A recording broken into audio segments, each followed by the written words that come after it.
Hi everyone. Today we are going to explain about after PUC in the case of the science stream. So already ನಾನು after P U C what to do after P U C ಅಂತ ಒಂದು video ಮಾಡಿದ್ದೀನಿ. ಯಾರು ನೋಡಿಲ್ಲ ಅವರು description ಬಾಕ್ಸಲ್ಲಿ link ಇರುತ್ತೆ, click ಮಾಡಿ ನೋಡಿ. ಇವತ್ತು ಅದೇ ಪಾರ್ಟಿನ ಕಂಟಿನ್ಯೂಷನ್, ಬಟ್ ಸೈನ್ಸ್ ಸ್ಟ್ರೀಮಲ್ಲಿ ಆಪರ್ಚುನಿಟೀಸ್ ಏನೇನಿದೆ, ಅದರಲ್ಲಿ ಟೆಕ್ನಾಲಜೀಸ್ ಏನೇನಿದೆ, ಈ ಬಗ್ಗೆ ಮಾತಾಡ್ತಾ ಇದ್ದೀನಿ. ಆ್ಯಂಡ್ ವಿಡಿಯೋ ಸ್ಟಾರ್ಟ್ ಮಾಡೋದಕ್ಕಿಂತ ಮುಂಚೆ ಯಾರು ಮೊದಲು ವಿಡಿಯೋದನ್ನ ನೋಡ್ತಾ ಇದ್ದೀರಾ ಅವರು ಮೊದಲು ಸಬ್ಸ್ಕ್ರೈಬ್ ಆಗಿ ಪಕ್ಕದಲ್ಲಿರೋ ಬೆಲ್ ಐಕಾನ್ನ ಕ್ಲಿಕ್ ಮಾಡಿ. ಇದರಿಂದ ನಾನು ಅಪ್ಡೇಟ್ ಮಾಡೋ ಮೊದಲನೇ ವಿಡಿಯೋ ನಿಮಗೆ ನೋಟಿಫಿಕೇಷನಲ್ಲಿ ಅಪಿಯರ್ ಆಗುತ್ತೆ. So class start the video. So ಇವತ್ತಿನ ಟಾಪಿಕ್ ಬಂದು ಸೈನ್ಸ್ ಸ್ಟ್ರೀಮಲ್ಲಿ ಆಫ್ಟರ್ ಪಿ ಯು ಸಿ ಯಾವ ಥರ ಆಪರ್ಚುನಿಟಿಗಳಿದ್ದಾವೆ ಅದ್ರ ಬಗ್ಗೆ ಮಾತ್ರ ಮಾತಾಡಿದ್ದೀನಿ. ಇದಕ್ಕೆ ಮುಂಚೆ generally after P U C ಏನೇನು ಅಂತ ಮಾತಾಡಿದ್ದೀನಿ. ಅದ್ರದ್ದು ವಿಡಿಯೋ ಲಿಂಕು ಆಗಲೇ ಹೇಳಿದ ಹಾಗೆ ಡಿಸ್ಕ್ರಿಪ್ಷನ್ ಬಾಕ್ಸಲ್ಲಿರುತ್ತೆ. ಯಾರು ನೋಡಿಲ್ಲ ಒಂದು ಸರಿ ನೋಡಿ. ದೆನ್ ಸೊ ಇದರಲ್ಲಿ ನಾನು ಏನೇನು ಹೇಳಕ್ಕೆ ಹೋಗ್ತಾ ಇದ್ದೀನಿ ಅಂದರೆ, overview of the science ಸ್ಟ್ರೀಮಿನ ಒಂದು ಓವರ್ ವ್ಯೂ ಆ್ಯಂಡ್ ಈ ಪಾಯಿಂಟನ್ನು ನಾನು ಆ ವಿಡಿಯೋದಲ್ಲಿ ಕೂಡ ಎಕ್ಸ್ಪ್ಲೈನ್ ಮಾಡಿದೆ. Importance of choosing the right career path. ಒಳ್ಳೆ ಕೆರಿಯರ್ ಪಾತನ್ನು ಚೂಸ್ ಮಾಡೋದು ಒಳ್ಳೆ ಟೈಮಲ್ಲಿ ತುಂಬ ಅಂದರೆ ತುಂಬ ಇಂಪಾರ್ಟೆಂಟ್ ಆಗುತ್ತೆ. And the major career paths in the science, especially science ಯಾರು ಪಿ ಯು ಮಾಡಿದ್ರೆ, like P C M B, P C M E, P C M C S, ಈ ಥರ ಯಾರ್ಯಾರು ತೊಗೊಂಡಿದ್ದೀರಾ. ರೀಸೆಂಟಾಗಿ ಇದೊಂದು ಸ್ಟಾರ್ಟ್ ಆಗಿದೆ, P C B H, which means physics, chemistry, biology and home science. So maths ಬರೋದೇ ಇಲ್ಲ, ಸೊ ಅದು ಕೂಡ ಸ್ಟಾರ್ಟ್ ಆಗಿದೆ. ಸೊ ಆ ಥರದ್ರಲ್ಲಿ ಮೇಜರ್ ಕೆರಿಯರ್ ಪಾತ್ ಬಂದು ಸೈನ್ಸ್ಗೆ ಇಂಜಿನಿಯರಿಂಗ್. ಆ್ಯಂಡ್ ಇದು ಆಬ್ವಿಯಸ್ಲಿ ಪಿ ಸಿ ಎಮ್, ಯಾರು ಪಿ ಸಿ ಎಮ್ ಬಿ ತೊಗೊಂಡಿರ್ತೀರ ಅವರು ಕೂಡ ಮಾಡ್ಬೋದು through C E T and J E. And ಯಾರು P C M C S ತೊಗೊಂಡಿರ್ತೀರ ಅವ್ರು ಡೆಫಿನೆಟ್ಲಿ ಮಾಡ್ತಾರೆ ಮೋಸ್ಟ್. ಬಿಕಾಸ್ ನೆಕ್ಸ್ಟ್ ಪಾಯಿಂಟ್ ಇದೆಯಲ್ಲ, ಮೆಡಿಕಲ್ ಮತ್ತು ಅಲೈಡ್ ಹೆಲ್ತ್ ಸೈನ್ಸ್, ಇದು ಪಿ ಸಿ ಎಮ್ ಬಿನವ್ರು ಮಾತ್ರ ತೊಗೊಳ್ತಾರೆ, rather than P C B H ಅಂತ ಒಂದು ಕಾಂಬಿನೇಷನ್ ಇದೆ. ಅದನ್ನು ಯಾರು ಓದಿರ್ತಾರೆ ಅವ್ರಿಗೆ ಮೆಡಿಕಲ್ನ ತೊಗೊತಾರೆ. Then pure science and research. Pure science ಅಂದರೆ ಬೇರೆನೋ ಅಲ್ಲ, degree, B S C, P C M, P M Z. ನಾನು ಈ ಪಾಯಿಂಟ್ನ ಲಾಸ್ಟ್ ವಿಡಿಯೋಲಿ ಕೂಡ ಮಾತಾಡಿದ್ದೀನಿ. P C M mainly basic science ಮತ್ತು other basic research. For example, ನಾವು B S C P C M ತೊಗೊಂಡು ಫಿಸಿಕ್ಸಲ್ಲಿ ಏನಾದರೂ ಒಂದು ರಿಸರ್ಚ್ನ ಮಾಡೋದು, ಲೈಕ್ ದಿಸ್. ಸೊ ಈ ಥರದ್ದು ಕೂಡ ಒಂದು ಸೈನ್ಸ್ನ major top. And emerging field and alternative careers. So ಈ ಆಲ್ಟರ್ನೇಟಿವ್ ಕೆರಿಯರ್ಸ್ ಮತ್ತು ಎಮರ್ಜಿಂಗ್ ಫೀಲ್ಡ್ಸ್ ಅಂದರೆ, ಲೈಕ್ ಆರ್ಕಿಟೆಕ್ಚರ್. ಪಿ ಯು ಸೈನ್ಸಿಂದ ಯಾವುದೇ ಬ್ರ್ಯಾಂಚ್ ತೊಗೊಂಡಿದ್ರು ಬೇಕಾದ್ರೆ ಅವರು ಐ ಟಿ ಐ ಮಾಡ್ಕೋಬೋದು, ಡಿಪ್ಲೊಮೊ ಮಾಡ್ಕೋಬೋದು. ಸೊ ಇವುಗಳನ್ನ, ಆಮೇಲೆ ಫ್ಯಾಷನ್, ಕೆಲವು ಆಫ್ಟರ್ ಪಿ ಯು ಸಿ ಕೆಲವರು ಗೌರ್ಮೆಂಟ್ ಎಕ್ಸಾಮ್ಸ್ಗಳನ್ನ ಬರೀತಾರೆ. ಸೊ ಇವುಗಳೆಲ್ಲನೂ ಈ ಆಲ್ಟರ್ನೇಟಿವ್ ಕೆರಿಯರ್ಸ್. ಇನ್ನು ಕೆಲವರು ಟೈಲರಿಂಗ್ ಕಲಿತಾರೆ, ಟೈಲರಿಂಗಲ್ಲಿ ಮುಂದಕ್ಕೆ ಹೋಗ್ತಾರೆ, ಫ್ಯಾಷನ್ ಡಿಸೈನಿಂಗ್ ಕಲಿತಾರೆ, ಅಥವಾ ಆರ್ಕಿಟೆಕ್ಚರ್ ಕರೀತಾರೆ. ಸೊ ಇವುಗಳನ್ನ ಸೇರಿಸಿ ನಾನು ಎಮರ್ಜಿಂಗ್ ಫೀಲ್ಡ್ಸ್ ಮತ್ತು ಆಲ್ಟರ್ನೇಟಿವ್ ಕೆರಿಯರ್ಸ್ ಅಂತ ಹಾಕಿದ್ದೀನಿ. ದೆನ್ ಮೇನ್ಲಿ ಒಂದೊಂದೇ ಟಾಪಿಕ್ ಬಗ್ಗೆ ಮಾತಾಡ್ತಾ ಬರೋಣ. ಲೈಕ್ ಯಾವ್ಯಾವ ಆಪ್ಷನ್ಸ್ ಇರ್ತವೆ, ಅವುಗಳಿಗೆ ಹೋಗೋದಕ್ಕೆ ಏನೇನು ಮಾಡಬೇಕು, ಅದು ಯಾವ ಪರ್ಸ್ಪೆಕ್ಟಿವಲ್ಲಿ ವರ್ಕ್ ಆಗುತ್ತೆ. Like engineering option most of P C M B, P C M C S, P C M E ಮತ್ತು ಈ ಮೂರು ಕಾಂಬಿನೇಷನ್ನ ತೊಗೊಂಡಿರೋರು ಕೂಡ ಇಂಜಿನಿಯರಿಂಗ್ನ ಸೆಲೆಕ್ಟ್ ಮಾಡಬಹುದು through the examination or either through ಓನಾಗಿ ಕೂಡ ಸೀಟನ್ನು ಮ್ಯಾನೇಜ್ಮೆಂಟ್ ಕೋಟಾದಲ್ಲಿ ಕೂಡ ಸೀಟನ್ನು ತೊಗೊಳ್ಬೋದು. ಇಂಜಿನಿಯರಿಂಗ್ ಮೋಸ್ಟ್ ನಿಮಗೆಲ್ಲ ಗೊತ್ತಿರುತ್ತೆ. ಇಂಜಿನಿಯರಿಂಗ್ ಐದರ್ ಬಿ ಟೆಕ್ ಮಾಡಬೇಕು ಅಥವಾ ಬಿ ಇ ಮಾಡಬೇಕು. There is a difference between B tech and B E ಮತ್ತು ಬಿ ಟೆಕ್ ನಿಮ್ಮದಲ್ಲಿ ವ್ಯತ್ಯಾಸ ಇದೆ, ಬಟ್ ತುಂಬ ಇಲ್ಲ ಅಷ್ಟೇ. ಬಿ ಟೆಕ್ ಮತ್ತು B E. So B E ನಮಗೆಲ್ಲ ಗೊತ್ತಿದೆ, ಸಿ ಎಸ್ ಕಂಪ್ಯೂಟರ್ ಸೈನ್ಸ್, ಇನ್ನೊಂದು ಬಂದರೆ I S, E C electrical communication engineering, triple E ಇದೆ, electrical and electronical engineering, mechanical, civil. So ಈ ಥರ ಇನ್ನೂ I S O, A I, data science ಇವೆಲ್ಲನೂ ಇದೆ, ಬಿ ಇ ಕೋರ್ಸ್ಗಳೇ. ದೆನ್ ಇಂಜಿನಿಯರಿಂಗ್ ಹೋಗೋದಕ್ಕೆ ಯಾವ್ಯಾವ ಎಂಟ್ರೆನ್ಸ್ ಎಕ್ಸಾಮ್ಗಳಿದ್ದಾವೆ. ಸೊ ಇಂಜಿನಿಯರಿಂಗ್ ಹೋಗೋದಕ್ಕೆ ಜೆ ಇನಲ್ಲಿ ಸಾಧ್ಯ ಆದರೆ ನಾನು ಎಕ್ಸಾಮ್ಸ್ ಬಗ್ಗೆ ಕೂಡ ಇನ್ನೊಂದು ವಿಡಿಯೋ ಮಾಡ್ತೀನಿ. ಸೊ ಜೆ ಇನಲ್ಲಿ ನಾರ್ಮಲಿ 2 ಫೇಸ್ ಇರುತ್ತೆ. ಸೊ ಫೇಸ್ 1 ಮತ್ತು ಫೇಸ್ 2. ಸೊ ಫೇಸ್ 2 ಇವೆರಡೂ ಕೂಡ ಮೇನ್ಸಲ್ಲೇ ಬರುತ್ತೆ, ದೆನ್ ಅಡ್ವಾನ್ಸ್. ಸೊ ಜೆ ಇನಲ್ಲಿ ಒಂದು JEE ಮೈನ್ಸ್ ಬರಿಬೇಕು, ದೆನ್ JEE ಅಡ್ವಾನ್ಸ್ ಬರಿಬೇಕು. JEE ಮೈನ್ಸಲ್ಲಿ ಫೇಸ್ 1 ಫೇಸ್ 2 ಇರುತ್ತೆ. ಎರಡರಲ್ಲಿ ಯಾವ್ದು ಹೈಯೆಸ್ಟ್ ಇರುತ್ತೋ ಅದನ್ನು ಕ್ವಾಲಿಫೈ ಮಾಡ್ತಾರೆ. ದೆನ್ JEE ಅಡ್ವಾನ್ಸ್ ಬರಿಬೇಕು. ಇದರಲ್ಲಿ ಯಾರು ಕ್ವಾಲಿಫೈ ಆಗಿರ್ತಾರೋ ಅವರು JEE ಅಡ್ವಾನ್ಸನ್ನು ಬರೀತಾರೆ. ಸೊ JEE ಅಡ್ವಾನ್ಸ್ ಅಂದರೆ ನಿಮಗೆ IITಯಲ್ಲೆಲ್ಲೋ ಇಂಜಿನಿಯರಿಂಗಲ್ಲಿ ಸಿಗುತ್ತೆ, ಅಥವಾ ಮೈನ್ಸ್ ಕ್ಲಿಯರ್ ಆದರೂ ಕೂಡ NITಯಲ್ಲಿ ಕೂಡ ಸಿಗೋ ಚಾನ್ಸಸ್ ಇರುತ್ತೆ. ದೆನ್ KCET, ಇದು ತುಂಬ ಜನಕ್ಕೆ ಗೊತ್ತಿರುತ್ತೆ, Karnataka CET. So Karnataka CET common entrance test. So ಇದ್ರ ಮೂಲಕ ಕೂಡ ನಾರ್ಮಲ್ ಕರ್ನಾಟಕ ಗೌರ್ನಮೆಂಟ್ ಕಡೆಯಿಂದ ಕರ್ನಾಟಕದಲ್ಲಿರೋ ಕಾಲೇಜಸ್ಗೆ ಎಂಟ್ರೆನ್ಸ್ ಎಕ್ಸಾಮ್ ಮಾಡ್ತಾರೆ CET ಕೂಡ. ಸೊ ಅದರಲ್ಲಿ ಕೂಡ ಎಕ್ಸಾಮ್ ಬರೆದು ನಾವು ಕ್ಲಿಯರ್ ಆದರೆ ನಮ್ಗೆ ಯಾವುದು ಅಲಾಟ್ ಆಗುತ್ತೋ ಅಲ್ಲಿ ಹೋಗಿ ಜಾಯಿನ್ ಆಗಬಹುದು. ದೆನ್ ಕಾಮೆಡ್ಗೆ ಇದು ಕೂಡ ಇದೆ. ಸೊ ಕಾಮೆಡ್ಗೆ ಇದು ಒಂದು ಎಕ್ಸಾಮ್ ಇದೆ, ಇದು for engineering only. And job prospect, so ನಾವು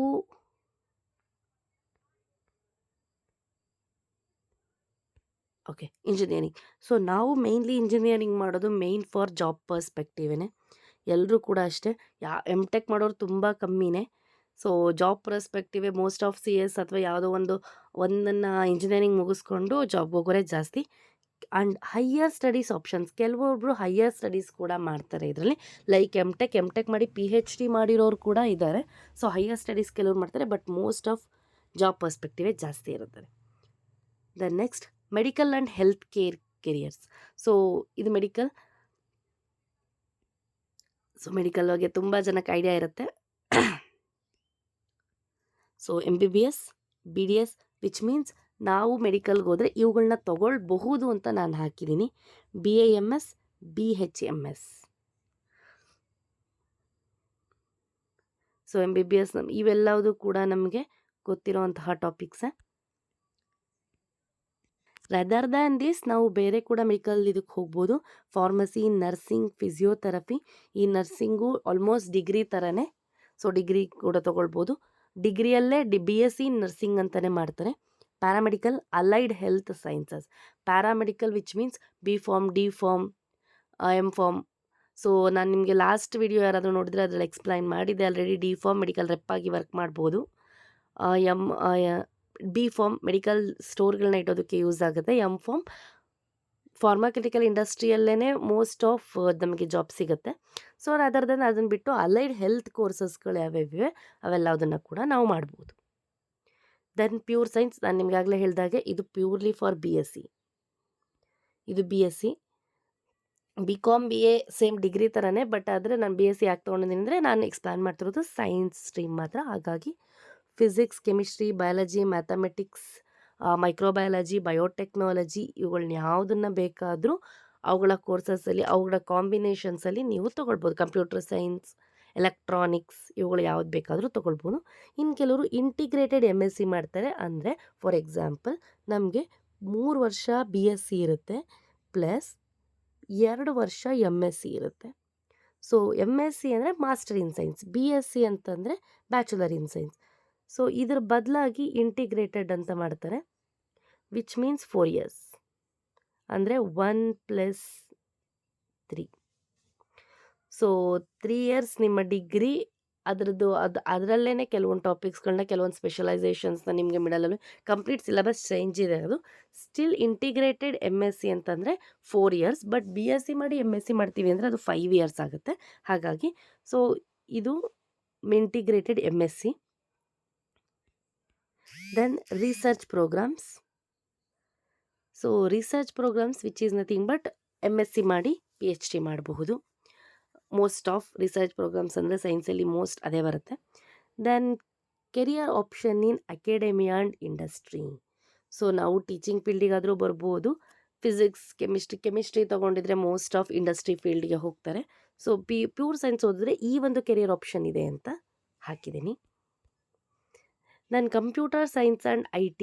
ಸೊ ಇದನ್ನು ಯಾಕೆ ಸಪ್ರೇಟಾಗಿ ಹಾಕಿದ್ದೀನಿ ಅಂತಂದರೆ ಫಾರ್ ಎಕ್ಸಾಂಪಲ್ ಡಿಗ್ರಿ ತೊಗೊಂಡು ಕಂಪ್ಯೂಟರ್ ಸೈನ್ಸ್ ಮಾಡಿದ್ರೆ ಏನು use, BSc in computer science ತೊಗೊಂಡಿರ್ತಾರೆ. ಸೊ ಅದರ ಬಗ್ಗೆ ಹಾಕಿದ್ದೀನಿ. ಸೊ ಮೇಯ್ನ್ಲಿ ಅವ್ರಿಗೆ ಸ್ವಲ್ಪ ಸ್ಪೆಷಲ್ ಅಡ್ವಾಂಟೇಜಸ್ ಇರುತ್ತೆ. ಇಂಜಿನಿಯರಿಂಗ್ನವರು ಅಪ್ಲೈ ಆಗ್ತಾರೆ ಇಲ್ಲಿ, ಬಟ್ ಇಂಜಿನಿಯರಿಂಗ್ ಕೆಲವೊಮ್ಮೆ ದುಡ್ಡು ಜಾಸ್ತಿ ಕಂಪೇರಬಲಿ ಡಿಗ್ರಿಗೆ. ಸೊ ಡಿಗ್ರಿ ಕಮ್ಮಿ ಇರುತ್ತೆ, ಬಟ್ ಡಿಗ್ರಿಯಲ್ಲೂ ಕೂಡ ದಿ ಬೆಸ್ಟನ್ನ ಸೆಲೆಕ್ಟ್ ಮಾಡಿ ನಾವು ಇಂಜಿನಿಯರಿಂಗ್ ಲೆವೆಲ್ ಸ್ಯಾಲ್ರಿಯನ್ನೇ ತೊಗೊಳ್ಬಹುದು. ಸೊ ಅದರಲ್ಲಿ ಹೇಳ್ತಾ ಇರೋದು BCA ಮತ್ತು BSc in computer science, BCA bachelor of computer applications. Most of ಎರಡು ಸೇಮೇ, ಕೆಲವೊಂದು ಸಬ್ಜೆಕ್ಟ್ಸ್ ಮಾತ್ರ ಡಿಫರ್ ಇರ್ತವೆ. ಸೊ BSc ಕಂಪ್ಯೂಟರ್ ಸೈನ್ಸಲ್ಲೂ ಕೂಡ ಇವತ್ತಿಗೆ applications AI, data science, cyber security, software development ಹೀಗೆ ಬೇರೆ ಬೇರೆ ಇನ್ನೂ ಕೆಲವೊಂದು ಕೂಡ ನಮಗೆ ಸ್ಪೆಷಲೈಸೇಷನ್ ಸಿಗ್ತವೆ ಅದರೊಳಗಡೆ. ಇದನ್ನು ಓದಿ for example BSc in computer ಸೈನ್ಸಲ್ಲಿ ನಾವು AI ಸ್ಪೆಷಲೈಸೇಷನ್ ಓದಿ ಡೇಟಾ ಅನಲಿಸ್ಟ್ ಆಗಬಹುದಾ? ಖಂಡಿತವಾಗ್ಲೂ ಆಗ್ಬೋದು. And the same point certification and specialisation computer science BCA ತೊಗೊಂಡಿರೋರು ಮೋಸ್ಟ್ ಆಫ್ ಸರ್ಟಿಫಿಕೇಷನ್ ಮತ್ತು ಸ್ಪೆಷಲೈಸೇಷನ್ ಮಾಡ್ತಾರೆ. Like for example BSc in computer science ಮಾಡಿಬಿಟ್ಟು ಲಾಸ್ಟಲ್ಲಿ ಒಂದು ಸರ್ಟಿಫಿಕೇಟು ಸೈಬರ್ ಸೆಕ್ಯೂರಿಟಿ ಬಗ್ಗೆನೋ, ಡೇಟಾ ಅನಾಲಿಸ್ಟ್ ಬಗ್ಗೆನೋ, ಸಾಫ್ಟ್ವೇರ್ ಡೆವಲಪ್ಮೆಂಟ್ ಬಗ್ಗೆನೋ, ಈ ಥರದ್ದು ಯಾವ್ದು, ಅಥವಾ ಜಾವಾ, C++, ಇನ್ ಕ್ಲಿಯರ್ ಹೇಳೋದಾದರೆ ಇವುಗಳು ಯಾವುದಾದ್ರು ಪೈಥಾನ್, ಈ ಥರ ಯಾವುದಾದ್ರೂ ಒಂದು ಲ್ಯಾಂಗ್ವೇಜನ್ನು ಕಲಿತು ಅದರ ಸರ್ಟಿಫಿಕೇಷನ್ ಅಥವಾ ಅದ್ರ ಮೇಲೆ ಸ್ಪೆಷಲೈಸೇಷನ್ ಮಾಡ್ತಾರೆ. ಸೊ ಇದು ನಮಗೆ IT ಕೆರಿಯರ್ಗೆ ಹೆಲ್ಪ್ ಆಗುತ್ತೆ. ಲೈಕ್ BSc ಕಂಪ್ಯೂಟರ್ ಸೈನ್ಸ್ BCAನೇ ಓದಿನೂ ಇಂಜಿನಿಯರಿಂಗ್ ಲೆವೆಲಲ್ಲಿ ನಮಗೆ ಸ್ಯಾಲ್ರಿ ಪ್ರೊವೈಡ್ ಆಗುತ್ತೆ. Then emerging and alternating careers. So ಇದು ಎಲ್ಲ ಎಮರ್ಜಿಂಗ್ ಅಂತಂದರೆ, ಸೊ ಮೋಸ್ಟ್ ಆಫ್ ಅಂದ್ಕೊಂಡಿದ್ದಾರೆ ಸೈನ್ಸ್ ಸ್ಟ್ರೀಮಲ್ಲಿ ಇಂಜಿನಿಯರಿಂಗ್, ಮೆಡಿಕಲ್ ಇಷ್ಟೇ ಬಿಟ್ಟರೆ ಪ್ಯಾರಾಮೆಡಿಕಲ್ ಇವುಗಳಷ್ಟೇ, ಬೇರೆದಿಲ್ಲ. So emerging which is nothing but biotechnology, genetics, ಇವು ನಮಗೆ ಸಪ್ರೇಟಾಗೇ ಸಿಗ್ತವೆ. Environmental science EVS, BSc in environmental science, BSc in library, psychology, ಹೀಗೆ ಸಪ್ರೇಟಾಗಿ ಸಿಗುತ್ತೆ. ಏವಿಯೇಷನ್, ಏರೋಸ್ಪೇಸ್ ಸೈನ್ಸ್, ನಾನು ಲಾಸ್ಟ್ ವಿಡಿಯೋ ನೋಡಿದ್ದೀರ, ಅದರಲ್ಲಿ ಮಾತಾಡಿದ್ದೆ ಏವಿಯೇಷನ್ ಬಗ್ಗೆ. ಬ್ಯಾಂಗ್ಳೂರಲ್ಲಿ ಒಂದು ರೀಸೆಂಟಾಗಿ ಒಂದು 2-3 ಸೆಂಟ್ರ್ ಏನೋ ಆಗಿದ್ದಾವೆ. ಲೈಕ್ ಅದರಲ್ಲಿ ಹೋಗಿ ಜಾಯಿನ್ ಆಗಬೇಕು. ಅವರೇ 1 ಇಯರ್ ಅಥವಾ 2 ಇಯರ್ಸ್ ಏನು ಇಷ್ಟು ಅಮೌಂಟ್ ಅಂತ ಪೇ ಮಾಡಿದ್ರೆ ಅವರೇ 1 ಇಯರ್ಸ್ 2 ಇಯರ್ಸ್ ಏನೋ ಟ್ರೈನಿಂಗ್ ಕೊಟ್ಟು ಅದರದ್ದು ಬಗ್ಗೆ ಥಿಯರಿ ಕೋರ್ಸಸ್ ಎಲ್ಲ ಕೊಟ್ಟು ಜಾಬ್ ಈ ಎಕ್ಸಾಮ್ಗೂ ರೆಡಿ ಮಾಡ್ತಾರೆ. ಆ್ಯಂಡ್ ಕೆಲವೊಂದು ಜಾಬೂ ಸಿಗುತ್ತೆ ಅನ್ನೋದನ್ನು ನಾನು ಕೇಳ್ಬಟ್ಟೆ. ಸೊ ಇದು not clear, not for promotion.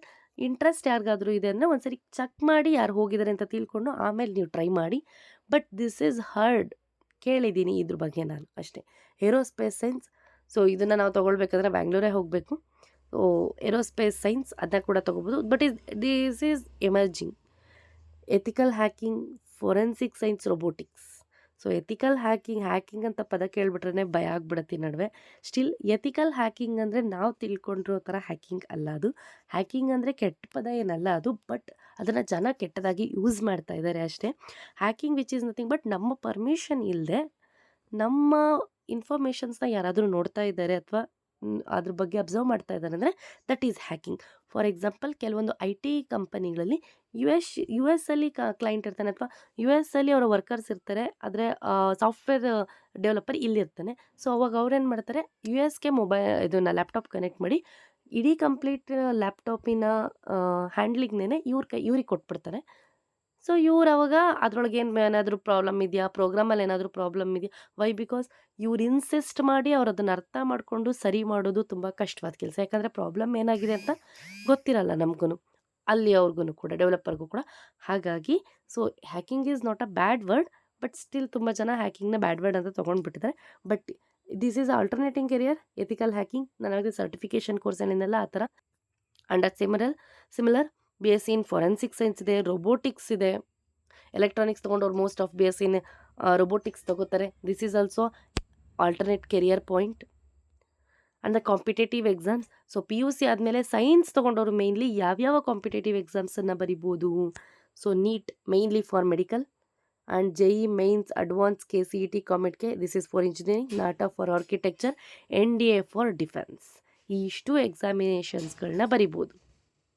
And last but not least, so self assessment is very important. So ಕ್ಲೀನಾಗಿ ಕೂತ್ಕೊಂಡು ಆರಾಮಾಗಿ ಓದಿ, ಸೆಲ್ಫಾಗಿ ಏನೇ ಡೌಟ್ ಇದ್ದರೂ ಗೈಡ್ನ ಕೇಳಿ, ಅಥವಾ ನಿಮ್ಗೆ ಯಾರು ಕನ್ವೀನಿಯೆಂಟ್ ಇದ್ದಾರೆ ಅವ್ರನ್ನ ಕೇಳಿ.